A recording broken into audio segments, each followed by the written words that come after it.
સ્વાગત છે તમારું એસ એજ્યુકેશનમાં। તો આજે આપણે જે ટેક્સેશનમાં જે રહેઠાણનો જે દરજ્જો ચેપ્ટર છે એના વિશે આપણે ભણીશું આજે। તો એના આપણા બે નિયમો છે। એમાં જે પહેલો જે નિયમ છે એ રહીશ છે કે બિન રહીશ। ઓકે, તો એમાં બે આપણે એક નિયમ આપે છે। આ જો વ્યક્તિ છે ને પાછલા વર્ષ દરમિયાન કુલ કેટલા દિવસ રહે છે, 182 કે તેથી વધુ રહે, બરાબર ને। અને બીજી છે આપણે કે પાછલા વર્ષમાં 60 દિવસ અને એના અગાઉના પાછલા વર્ષમાં કેટલા, 4 વર્ષમાં કેટલા 365થી વધુ દિવસ રહ્યા, બરાબર ને। તો એ રહીશ ગણાય। શું ગણાય? રહીશ ગણાય। જો આ બંને શરતમાં એટલે બંનેમાંથી એક જે શરત છે એમાં હા આવવું જોઈએ તો એમાં એને શું કહેવાય? રહીશ કહેવાય। જો બંનેમાં જો ના આવે ને તો એને કહેવાય બિન રહીશ। શું કહેવાય? સમજી ગયા? ઓકે, તો પછી દાખલો ત્યાં જ આપણો ફિનિશ થઈ જાય।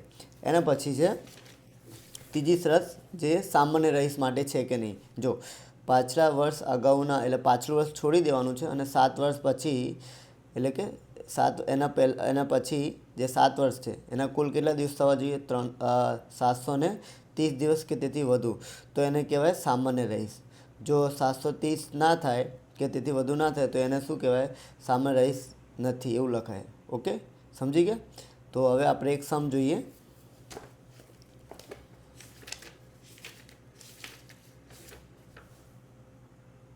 જોઈએ મીન દ્રવ્યવાળો સમ છે। એમાં જો આપણને શું કીધું છે કે આપણું જે વર્ષ છે ને આકારણી વર્ષ એ તમને આપ્યું છે 1/1/22થી લઈને 3/3/2022। સમજી ગયા? તો 16/17માં 25, પછી તમને 17/18માં 182 દિવસ, પછી 18/19માં 78 દિવસ અને 19/20માં કેટલા આપ્યા તમને? 125 અને 20/21માં ખાલી છે, બરાબર ને, એટલે ત્યાં 0। ઓકે, તો આપણે જે પાછલું વર્ષ હશે એ કેવું હશે? 20 અને 21, એમાં તો 0 છે। તો પહેલી આપણી જે કન્ડિશન છે એ શું છે? જો મેં લખી રાખ્યું છે પહેલેથી જેથી ટાઈમ બચી જાય। પાછલા વર્ષમાં 182 દિવસ હોવા જોઈએ કે તેથી એનાથી વધુ। તો પાછલું વર્ષ તો 20-21 છે, બરાબર ને, કેટલું છે? 20-21, તો ત્યાં તો કોઈ દિવસ જ છે જ નહીં, તો 0 છે, બરાબર ને। શું છે? 0। તો અહીંયા 0 લખી દઈએ આપણે। એના પછી કાં તો ડેશ કરી દેવાનું। શું કરી દેવાનું? 0 ના લખવું તો ડેશ કરી દઈએ આપણે। બેમાંથી કોઈ બી બેમાંથી જે કન્ડિશન છે એમાંથી એક કન્ડિશન આપણે એમાં ફિલઅપ થવી જોઈએ। ઓકે, તો જ આપણે શું કહેવાશે? એ રહીશ। ઓકે, તો જો પાછલા વર્ષમાં, બરાબર ને, 60 દિવસ કે તેથી વધુ, હે ને, પાછલા વર્ષમાં 60 કે દિવસ તેથી વધુ અને તેના અગાઉના દિવસમાં કેટલા હશે? અગાઉના 4 વર્ષમાં 365 થવા જોઈએ। કેટલા થવા જોઈએ? 365।